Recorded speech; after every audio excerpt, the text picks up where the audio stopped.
Hey everybody, this is Erica, the technology nerd who likes to film stuff, and I have the Nexbit Robin here that I want to unbox. It's funny because just a few days ago I was commenting on social media how I'm getting kind of bored with the smartphone industry. There really hasn't been a lot of new stuff lately. Smartphones, to me, have been getting to be all the same and looking all the same, functioning all the same, except for some different skins and maybe some different camera functions and features. So I was happy to be contacted to take a look at the Nexbit Robin, and actually you guys, when I asked you on social media, commented about the Nexbit Robin as well. So I just want to unbox this today, and then I'm going to be doing my review as soon as I can. So this is a phone that works around cloud storage. So instead of having SD cards or worrying about having internal storage that runs out, this phone is able to offload your pictures, videos, and applications onto the cloud, and you can go about your merry way with everything that you need on your phone, and then you can restore those back onto the phone from the cloud, and everything is backed up. You don't have to restore your application settings, nothing like that. So I thought that that was pretty cool, and this has been created by a lot of Android pioneers. The specs on this phone are definitely up to par, so let's go ahead and just open this up. Got this cute little box. Let's make sure that the exposure isn't too high here. So, opening this up, let's just start with the front thing. Hey Ribble, meet Robin. And I think this is adorable, this packaging that they have here. A couple little pages. Robin never runs out of space. How? When Robin is charging and connected to Wi-Fi, that's the default by the way. You can actually make it so it's not on Wi-Fi and backup. It backs up all your apps and photos to the cloud. Cute. When you need more space, Robin archives the stuff you never open. When you want to restore something that's been archived, tap to open it like you normally would. Robin will bring it back from the cloud right away. Now you've got plug Robin in to charge it. It's got USB Type-C.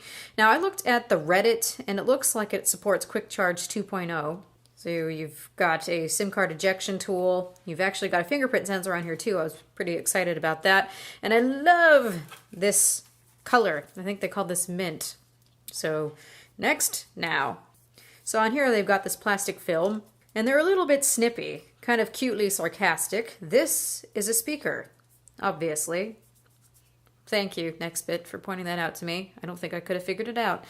Then at the bottom, it says, this is a speaker too, not a home button. It's funny though, because I had my husband touch it, and the first thing he did, being an iPhone person, was try to press on what he thought was a home button. So it's a bit snippy, but it isn't unwarranted anyway. And we've got the USB-A to USB-C. This is the cable that it comes with. Unfortunately, you do not have a charging brick with this. That's something you're going to need to get separately. A little upsetting, but not too bad. And then you've got your little SIM ejection tool that looks like the cloud. So let's just take off the wrapping then. This is a polycarbonate body, and it's very, very thin. I like how this feels in the hand. This is something that looks different, feels different, functions differently than things I've seen lately, hence why I'm excited. On the back here, we have a 13 megapixel camera, dual LED flash. We have our little cloud icon. And when this is uploading things to the cloud, these little buttons will light up, these little LEDs, and that's very, very cute. You're not disturbed in any way of what's going on, but you can turn it over and see that it is indeed working, and I like that. Nice touch. Nexbit, this nice mint green color. On the side we have this fingerprint scanner, and we have our SIM tray. Now this phone, there's a GSM version and also a CDMA version. You're going to be able to have LTE that works perfectly fine on AT&T and T-Mobile, and there's also one that's going to be for Verizon and Sprint, so you will have LTE available and you will be able to use this whether it's a GSM or a CDMA network, so that's nice. Plus it's unlocked, so you don't have to worry about where to take it or where you can use it. We have a 5 megapixel camera on the front. This looks like a proximity sensor, ambient light sensor. As for the battery, it's locked in. We have a 2,680 milliamp hour battery. Now, if you're worried about this whole cloud thing ruining battery life for you, by default, It's meant to back up only when it's plugged in and only when it's on Wi-Fi. So by default, you're not wasting your data and you're not wasting battery power. So it tries to keep those things in mind. On the left-hand side, we have these two volume buttons. On the bottom is USB Type-C. We have a microphone, and we also have an LED light indicator, so that will be for notifications, some CE information. On the top is a microphone and a standard headphone jack. So I'm excited to start using this. Nexbit Robin. Very cute name, by the way. So if you didn't catch this before, obviously these are front-facing stereo speakers. They have two separate drivers. On the front is a 5.2-inch IPS LCD display. This is covered with Gorilla Glass 4, so this is all very up-to-date. This has the Snapdragon 808 SoC inside of it. We've also got NFC. I don't see an NFC logo, but that is definitely in the specs. So we have 3 gigabytes of RAM, 32 gigabytes of internal storage, but you get 100 gigabytes of cloud storage, and that's going to exist forever for you. You're not going to have to pay for a subscription or anything. That is part of the phone. That is part of the operating system's integration. So here is that fingerprint scanner. It looks to work really well. Very happy about that. I'm going to be very curious to go out and about and see how the camera works. Phones need to have a good functioning camera to me. That's very, very important. Has the ability to film in 4K, just like all the other flagships. So it's got a lot of really great bells and whistles here. The interface is very simple. This has Marshmallow on it, and Nexbit says that this is going to be getting the newest updates as quickly as they possibly can. So it's going to be a very well supported phone.